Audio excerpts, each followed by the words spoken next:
Hello good morning student. स्वास्थ्य शिक्षण संकुल के इस ऑनलाइन वीडियो में मैं आपका एक बार फिर से स्वागत करती हूँ। आज हम फिर पढ़ेंगे कक्षा 6 का सामाजिक विज्ञान चैप्टर है पहला, आइए इतिहास को जानें। इसमें मैंने पहले भाग में आपको पढ़ा दिया था कि भोजपत्र और ताड़पत्र क्या होता है। अब इसी के बारे में आगे मैं आपको कंटिन्यू बता रही हूँ, सुचारू रूप से चालू रख रही हूँ कि क्या होता है उसके बारे में मैं आपको बताती हूँ। तो देखिए कि ये जो है ना, ये है आपका भोजपत्र, ठीक, और ये है ताड़ का पत्र, ठीक है। तो इस तरह से दोनों लिखा हुआ है, ये है आपका भोजपत्र और ये है ताड़पत्र। तो इस तरह आपको क्लियर हो गया। अब ऐसी हस्तलिपियाँ अब कहाँ रखे, अगर आपसे क्वेश्चन पूछा जाए कि ताड़पत्र और भोजपत्र जो लिखे जाते थे हस्तलिपियाँ, वे कहाँ रखी जाती थी, तो आप लिखेंगे कि ऐसी हस्तलिपियाँ मंदिरों और मठों में सुरक्षित हैं, ठीक है। और दूसरा क्वेश्चन आपका ये बनता है कि वे किस भाषा में लिखी गई हैं। जो भोजपत्र और ताड़पत्र पे हस्तलिपियाँ हैं वो उसकी भाषा कौन सी हैं, तो आप लिखेंगे कि उसमें संस्कृत, प्राकृतिक और तमिल भाषा में लिखावट है, ठीक। अब उसमें क्या क्या चीज़ लिखा जाता है, तो उसमें कविता, नाटक, वार्ता, महाकाव्य भी ताड़पत्र और भोजपत्र पर मिले हैं। ये पोथी के रूप में संरक्षित हैं, जिसमें धार्मिक विधि विधान, सामाजिक मान्यताएं, राजाओं की जीवन शैली, विज्ञान, शिक्षा, दवाओं और प्राणियों के बारे में अधिक जानकारी मिलती है। ये मैं आपको अंडरलाइन इसलिए करती हूँ कि आप इस चीज़ को ध्यान से पढ़ें, इसी में से आपके क्वेश्चन आएंगे एग्जाम में, ठीक है। तो आप एक बार वीडियो देखने के बाद जो अंडरलाइन किया हुआ है उसको एक बार ध्यान से फिर पढ़ेंगे, जिससे आपको समझ में आ जाएगा। तो पहला कौन सा साधन था, भोजपत्र और ताड़पत्र। दूसरा साधन है अभिलेख। अभिलेख मतलब होता है कि जो धातुओं मतलब सोने, चांदी, अरे तांबा, एल्युमिनियम, लोहे के होते हैं, उस पर जो चीज़ लिखा रहता है ना उसको कहते हैं। और पत्थरों पर तो लिखा है अभिलेख। क्या है ये, अभिलेख। अभिलेख तो अभिलेख क्या है, धातुओं और पत्थरों पर उकेरे या लिखे गए लिखे लेख को अभिलेख कहते हैं। हमें अभिलेख में से इतिहास जान सकते हैं, तो हम अभिलेख से क्या है, इतिहास जान सकते हैं। राजा अपने आदेशों को शिलाओं पर उकेर कर प्रजा के साथ संवाद करते थे, यानी बातचीत करते थे, ठीक है ना। ये देखिए, ये मैं अंडरलाइन कर रही हूँ, आप बहुत ध्यान से देखिएगा। प्राचीन भारत के कई राजाओं और रानियों ने अपने राज्य, विजय, धर्म और संस्कृति की ऐसी जानकारी अभिलेखों पर अंकित करवाई थी। शिलालेख और अभिलेख पर लिखी बातें लंबे समय तक बनी रहती हैं। अशोक के शिलालेख अत्यंत प्रसिद्ध हैं। अब इसमें देखिए आपके ये पूरा आप इसको ध्यान से पढ़ेंगे, ठीक है। इसमें आपके कितने क्वेश्चन आ रहे हैं, 3 क्वेश्चन हैं। अभी मैं आपको बताती हूँ कि वो कौन कौन से क्वेश्चन हैं, ठीक है। आप इसको एक बार आराम से वीडियो देखने के बाद आप ध्यान से लिखेंगे एक जगह और पढ़ेंगे, समझेंगे। अगर बुक है तो कोई बात नहीं, अगर बुक नहीं है तो आप इसको 2-3 बार पढ़ेंगे तो आपको समझ में आएगा कि क्या क्या है। अब इसमें 3 क्वेश्चन कौन कौन से हैं, देखिए।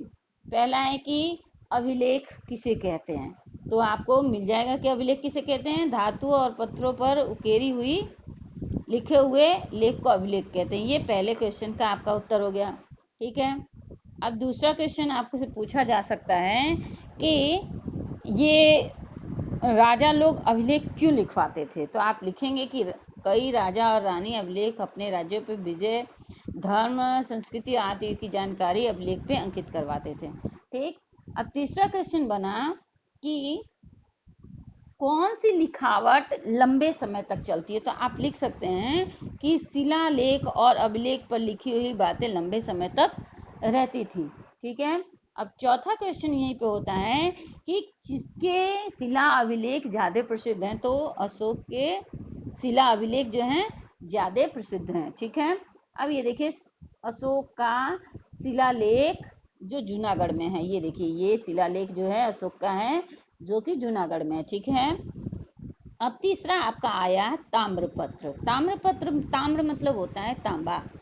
क्या होता है? तांबा। अब तांबे की चद्दर पर जो उकेर कर लिखा जाता है उस लिखावट को ताम्रपत्र कहते हैं। ये आपका पहला क्वेश्चन हुआ और उसका उत्तर भी यही हुआ कि ताम्रपत्र किसे कहते हैं। ठीक है। अब आगे देखते हैं कि कई राजाओं ने अपनी प्रशासनिक व्यवस्था और दान देने की जानकारी ताम्रपत्रों पर अंकित करवाई। गुजरात में ऐसे ताम्रपत्र अधिक संख्या में मिलते हैं। उसमें से राजा का नाम। अब ताम्रपत्र से हमें क्या क्या जानकारी मिलती है? अगर ये क्वेश्चन किया जाए तो इसका हमको उत्तर यहाँ से मिलेगा कि उसमें राजा का नाम, उनका धर्म, प्रशासनिक व्यवस्था और दान धर्म की जानकारी मिलती है। ठीक है। अब आपका तीसरा क्वेश्चन आता है कि ये ताम्रपत्र गुजरात में कहाँ पर हैं? तो आप लिखेंगे कि ताम्रपत्र पाटण के हेमाचंद्राचार्य लाइब्रेरी, उत्तर Gujarat, Ahmedabad, LD institute of indology, Naurangpura, भोज जे अध्ययन और अनुसंधान विद्या भवन, अहमदाबाद, श्री महावीर जैन आराधना केंद्र, कोबा गांधीनगर में सुरक्षित है। ठीक है। तो आप इस तरह से देख लेंगे। मैंने अंडरलाइन किया है, फिर मैं अंडरलाइन को फिनिश भी करती हूँ ताकि आप उस चीज़ को ध्यान से पढ़ें। ठीक है। और सबसे लास्ट है कि और क्या चीज़ है जानने का तरीका? तो एक तरीका है सिक्का। ठीक। पुराने समय के राजा लोग अपने नाम से सिक्का बनवाते थे। वो तांबा के भी होते थे, चांदी के भी होते थे, सोने के भी होते थे। ठीक है। तो सिक्का। अब सिक्का भी इतिहास जानने के लिए महत्वपूर्ण साधन है। सिक्का पर राजा का नाम, उनका धर्म, सांस्कृतिक तथा उनके समय की जानकारी मिलती है। अगर आपसे कोई पूछे कि सिक्का से हमें क्या क्या जानकारी मिलती है तो आप लिख सकते हैं। ठीक है। इस तरह से ये क्वेश्चन आया कि सिक्कों से हमें किस प्रकार की जानकारी मिल सकती है, तो आप ये लिखेंगे। ठीक है।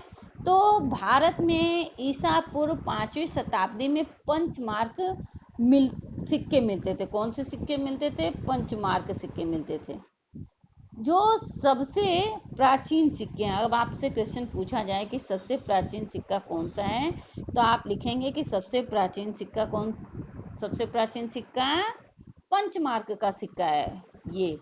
ठीक है। इसके अतिरिक्त ग्रीक राजाओं, मौर्य काल और गुप्त काल युग के कई सोने, चांदी, तांबे के सिक्के उस राज्य की सामाजिक, आर्थिक और राजनीतिक जानकारी देते हैं। ठीक है। तो इस तरह से आप लिखेंगे उसमें। ठीक है। अब आगे देखते हैं कि क्या है। तो ये भाग मैं यहीं पे समाप्त करती हूँ। अब आगे का अध्ययन हम इसका पार्ट 3 में करेंगे। तब तक के लिए जय गायत्री।